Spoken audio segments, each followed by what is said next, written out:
Today we talk about the M.A.D Editions and in particular the MAD1 with none other than Maximilian Busser himself. Where did this idea come from and are more M.A.D Editions to follow? Let's find out in this hands-on video with the M.A.D Editions MAD1.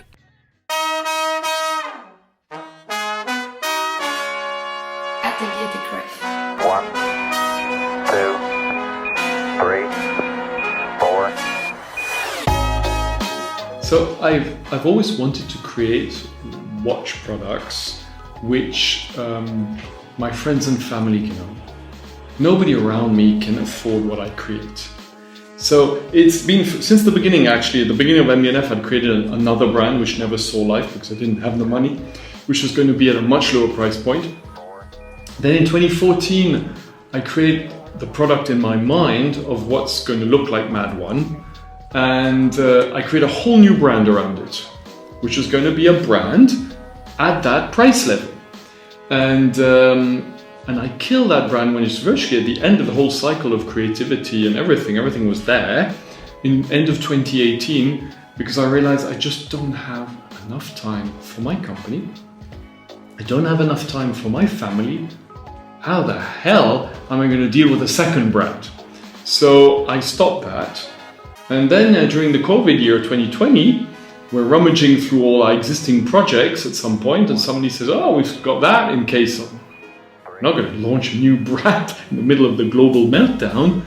And then I thought, you know what?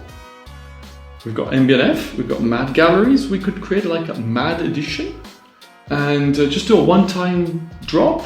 So this product can come to life. And it was also a way for me to be grateful, because as that year turned out, 2020, to be an incredible year when I thought it was going to be a catastrophe, it was to say thank you to all the people who followed us and bought our pieces and allowed us to survive that year. And so we definitely not a commercial venture. Already at that price point, I mean, when you know that it's a Miyota Japanese movement which is brought into our workshops in Geneva and modified here by our master watchmakers, and then they assemble everything here and do all the testing and etc. Just that makes it economical nonsense. But this is not. We are M.B&F. It was a side project which was to say thank you.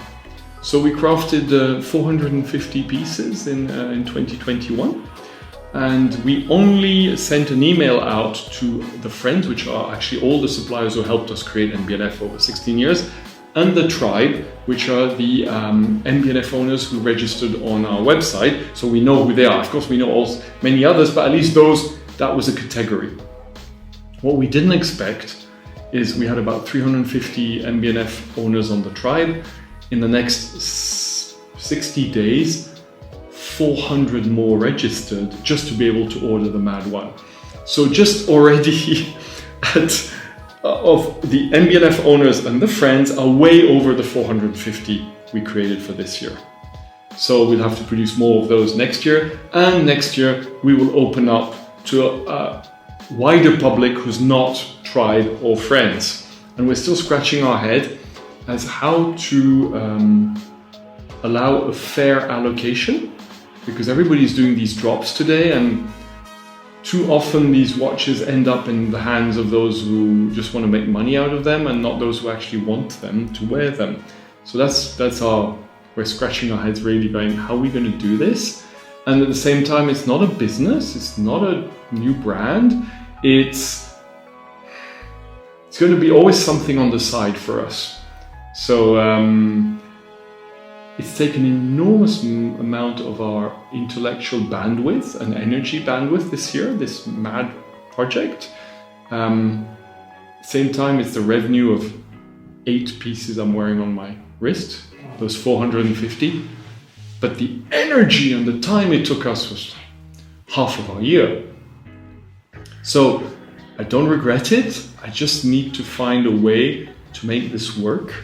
And whatever happens, it'll always be a side project.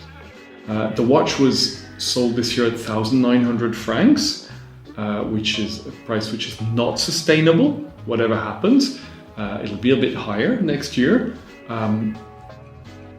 But again, I mean, we're doing all of this, it's possible because we do not see this as a business. We see this as something on the side. And again, as a creator, there's nothing more fun, again, as taking that sort of risk. You are known, put in a box as one of the creators who creates these crazy 100,000 Swiss franc watches, and you come up with a 2,000 franc watch, which looks pretty crazy, by the way. And so you take a risk, because you take a risk of people going, what the hell is he doing? Or he shouldn't do that. And taking those risks is the adrenaline. Like when we created our ladies' watch, the Flying T, or when we started creating clocks, or even if I go back, creating the Legacy machine when we were known for our horological machines. So every time there are moments in a creative life where I go, okay, what risk are we going to take? So there'll be more risks going forward, because that's how we function.